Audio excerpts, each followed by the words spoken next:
Hey everybody, today we're going to take a deep dive into the art of leather strop sharpening. So we're going to look at this from a beginner's perspective. It should be the ultimate guide for a beginner and giving you really what I think is the secret to keeping a super sharp and durable edge on any of your cutting tools. So this could be a pocket knife, this could be woodworking tools, kitchen knives, whatever. So why does leather stropping matter? Well, so a strop, first of all, what is a leather strop? So a leather strop is really using a material like leather, and stropping can be done without leather, but leather is really the best, to ultimately hone in the edge of a cutting tool to make it razor sharp. So, you know, sharpening is an art in its own. And if you've ever used any sharpening system and you've gotten a knife right, maybe you've paid somebody to sharpen it for you. The key is to maintaining that edge, whether it's in a kitchen, whether it's pocket knife, whatever it is. And leather strops are the secret. So before we go any further, I want to thank Angerstone for sending out this awesome little leather strop.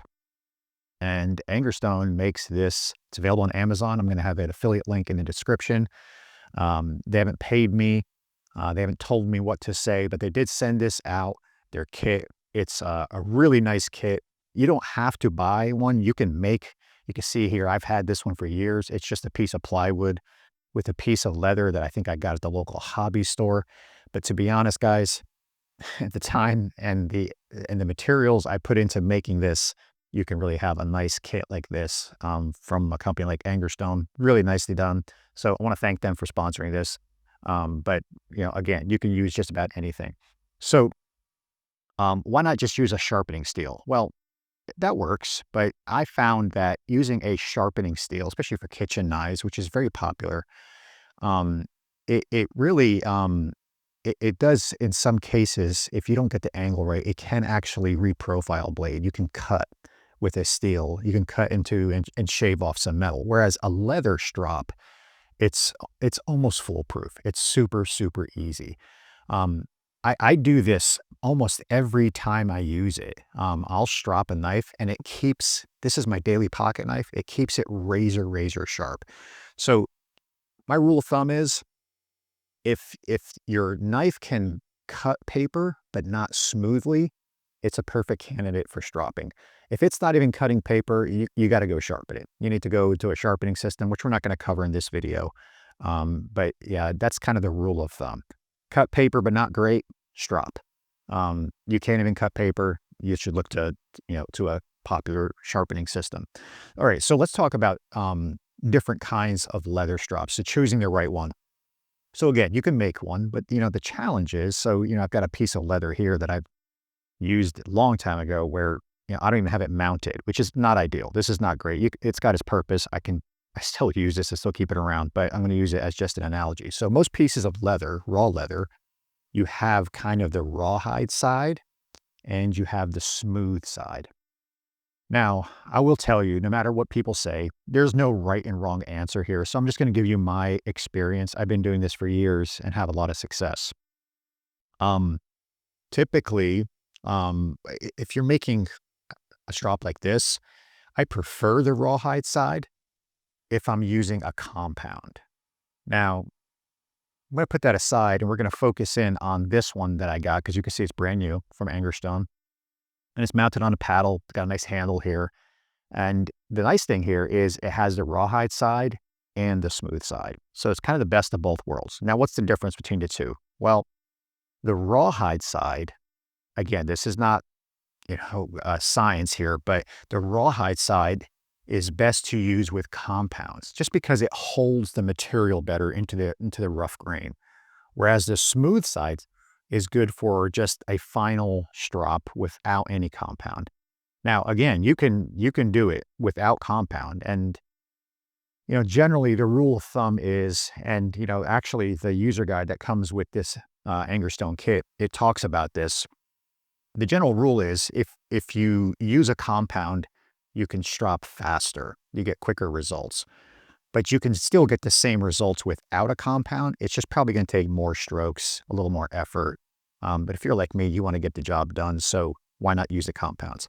So speaking of which, let's talk about setting up your strop. Now, again, this kit from Angerstom, it's nice because it comes with actually diamond infused compounds.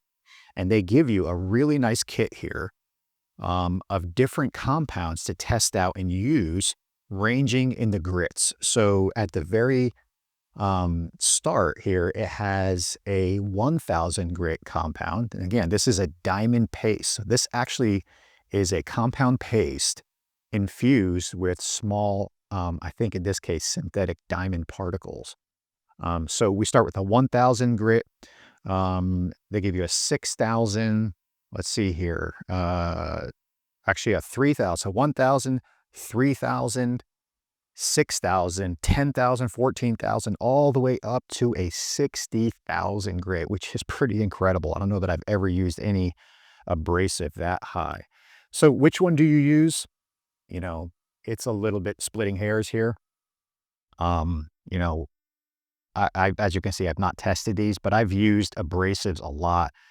I used to polish cars, show cars, and so I'm very familiar with wet sanding show car paint and compounds and polishes and finer jeweling polishes.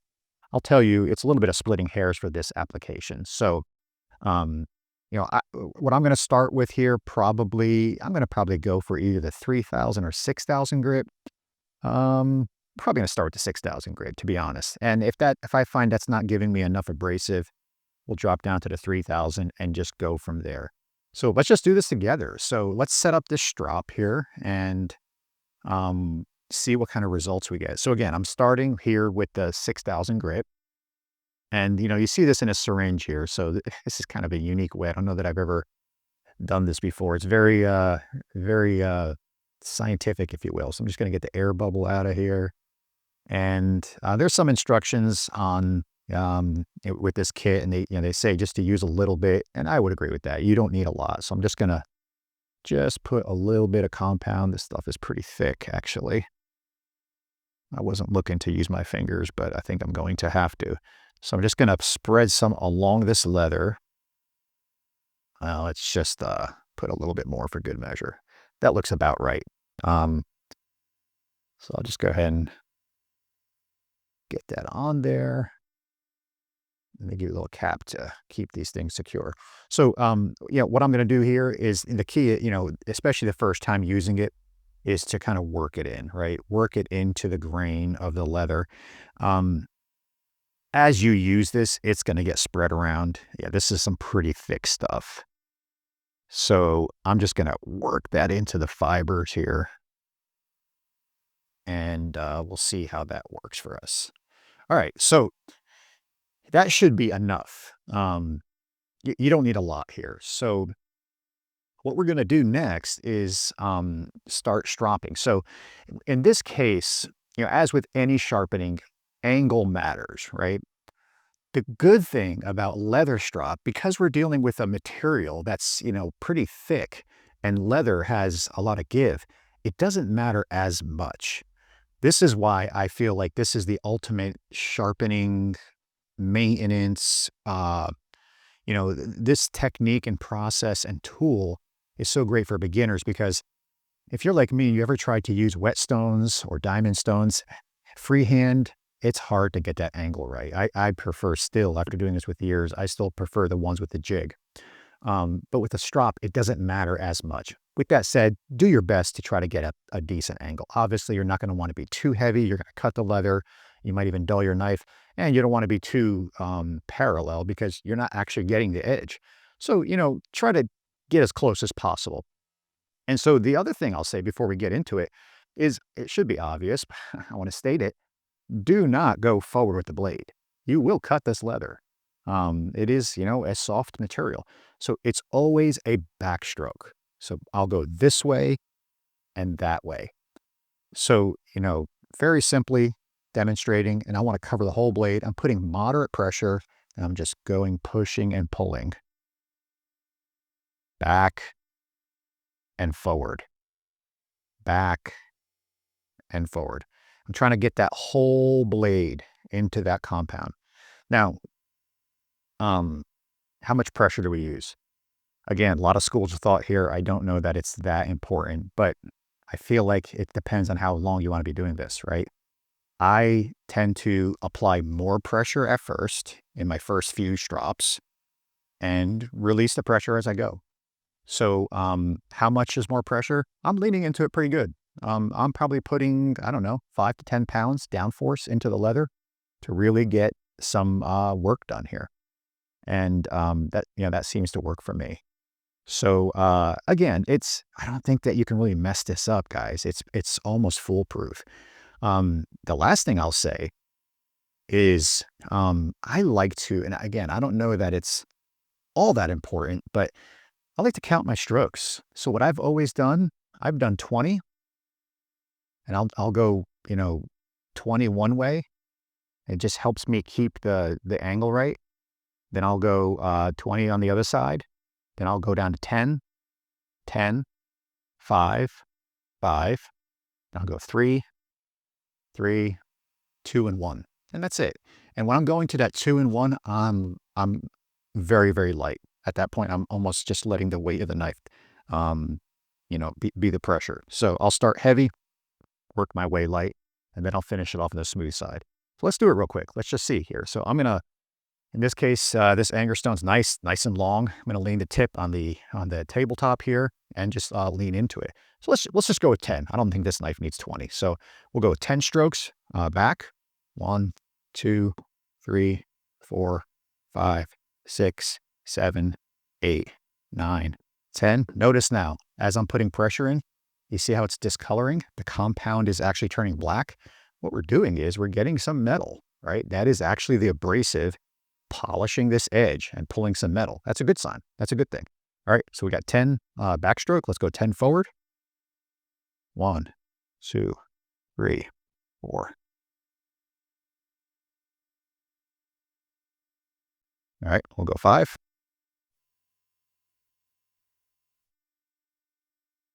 5, 3,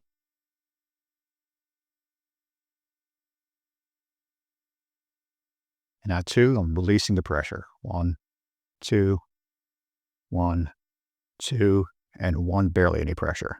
1, 1. Flip it over, and I'll just go back and forth on the smooth side just a few times. This, it's it's just kind of the final step. And there you have it, guys. So you can see the polish has picked up some of the metal, and it has done some work here indeed. So let's get a piece of paper that doesn't have anything private on it. Some junk mail here. And let's see what we got here. Look at that. So I didn't show you before, but before it would cut paper, but it would cut it more. It wasn't even great that time. It would cut, but not very smoothly. Let's use some of this shiny advertising paper here. There we go.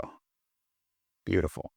So, that's for a daily pocket knife. That's all you need. Now we can go crazy here and drop it down to some of the finer polishes. Let's just do it just to see how it is. We're going to go to some 10,000 grit here and just see what it looks like. Put some of that on there. We don't need to go crazy. The strop is now starting to get seasoned a little bit, so you do not need to go crazy on it. I'm just going to rub that in with my finger. As you strop, as you use these leather strops, the compound gets kind of worked into it. So you don't need to go crazy here. I got some on my table. All right. So what we got here? 10,000, right? So just work it again. I probably used too much here. I can see it kind of caking up on the knife.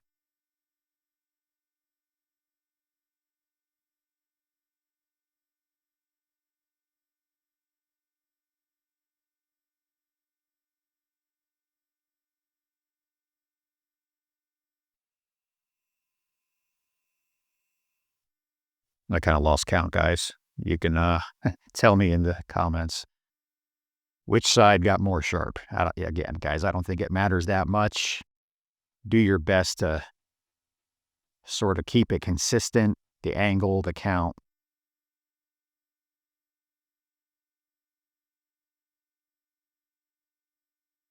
Finish off on the smooth there. And that's it. That's the 10,000. Again, I think we're splitting hairs here, guys, but yeah, maybe I can tell a little bit of difference there. That definitely feels a little smoother. So that's it, guys. Again, don't overthink this, but I will tell you that using a leather strop will it will help you quite a bit. So the only thing we'll leave you off here is maintaining the strop. So you don't have to do a lot, but obviously if you get dirt, chunks of metal in here, I usually take a stiff bristle brush, it's hard to say, and just kind of, wipe it off. And that will help quite a bit. But, use common sense, you don't need to go crazy with that. But, it will help you to, you know, make sure it's free of debris, any kind of chunks that, you don't want the knife to pick up on. Just kind of brush it off with any stiff bristle brush. And then, of course, store it properly. So keep it in a cool, dry place. Don't let it get wet. You don't want this wood to kind of warp and everything like that. So stick it in a drawer that it's not going to get junk and, metal shavings on it. If you're grinding, keep it in a place that, it stays clean. So that's it, guys. This is a great way to keep your knife sharp, to keep it performing well. And this is the kind of, this one from Angerstone is great because you could stick this in a place where you use your knives most often, break it out. You don't have to put compound every time. I actually got too much on here. I'm going to wipe that off probably. But, you need to sharpen the tip. You feel like the tip didn't have quite a bit, bite in using your pocket knife. Just work the tip a little bit, back and forth, back and forth. Don't wait till your knife is completely dull. You can, just rip out this strop and tune an edge really, really quickly and easily. And, you're going to have fantastic performance from your cutting tools. And that's it, guys. Thanks for watching. To give it a try. And if you don't mind, visit the link in the description to Angerstone and check out what they have. It's a great deal. It's a no-brainer. Compared to other knife sharpening tools and techniques, a kit like this makes sense for everybody to buy. That's it, guys. Thanks for watching, and we'll see you next video.